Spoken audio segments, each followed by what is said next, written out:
बिस्मिल्लाहिर्रहमानिर्रहीम। First year physics का हमारे पास चैप्टर नंबर 2 चल रहा था, करैक्टरिस्टिक्स ऑफ डॉट प्रोडक्ट।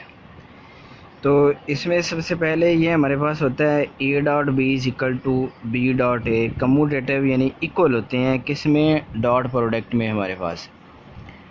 तो इन इसकी सेकंड हमारे पास है the scalar product of two vectors are perpendicular, कि अगर हमारे पास डॉट प्रोडक्ट में दोनों वेक्टर्स जिसको हमने कंसीडर किया हुआ था ए और फिर हमने कंसीडर किया हुआ था बी, अगर ये दोनों वेक्टर कहता है परपेंडिकुलर हों टू ईच अदर, एक दूसरे की, तो सबसे पहले ये बात है कि जब भी परपेंडिकुलर का जिक्र हो तो देन एंगल हम क्या लेते हैं, theta is equal to 90 degree.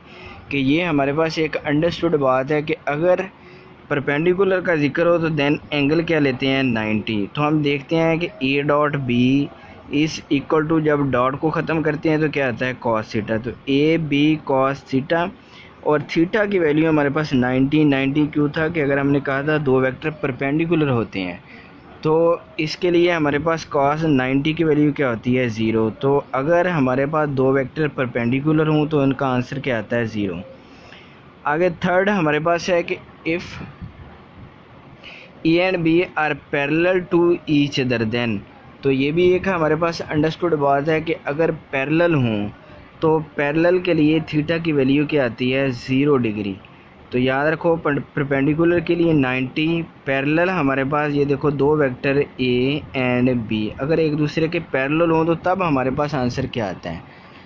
तो ये देखो A dot B is equal to A B cos theta, वही वाला डॉट को ख़त्म करते हैं तो क्या आता है, कॉस थीटा। तो ए बी कॉस थीटा की वैल्यू क्या है, 0 डिग्री। तो कॉस 0 क्या होता है, 1। तो अब हमारे पास अगर ए और बी एक दूसरे के पैरेलल हों तो इनका डॉट प्रोडक्ट का आंसर क्या आता है, A B as it is वही आ जाता है। फिर हमारे पास आगे आते हैं हम फोर्थ में। तो फोर्थ हमारे पास है कि if A and B are anti parallel, कि अगर हमारे पास दोनों एंटी पैरेलल होते हैं तो देन ये भी अंडरस्टूड बात है कि एंटी पैरेलल यानी एक दूसरे के अपोजिट होते हैं।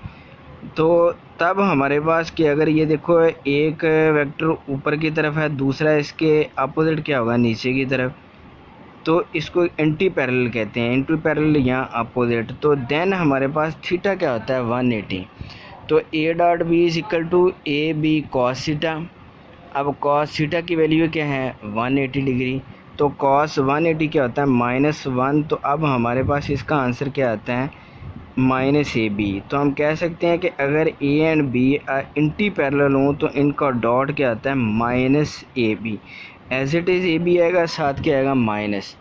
आगे हम देखते हैं फिफ्थ में हमारे पास क्या है कि अगर यूनिट वेक्टर है, तो ये सबसे इम्पोर्टेंट बात है, इसको आगे हम न्यूमेरिकल में भी यूज़ करेंगे, ये MCQ में भी हमारे पास आया था कि I dot I J dot J के डॉट के का आंसर क्या आता है, 1। कि डॉट प्रोडक्ट में दोनों सेम हो तो आंसर 1 आता है। लेकिन अगर हमारे पास अपोजिट हो, जैसे आई डॉट जे डॉट के डॉट आई, इसका आंसर हमारे पास क्या आता है, 0। तो इसको हम नेक्स्ट ये इनको कर मतलब न्यूमेरिकल में भी यूज़ करेंगे, जिससे पता चलिएगा कि ये हमारे पास क्या आता है। तो ये हमारे पास थी characteristics of a dot product.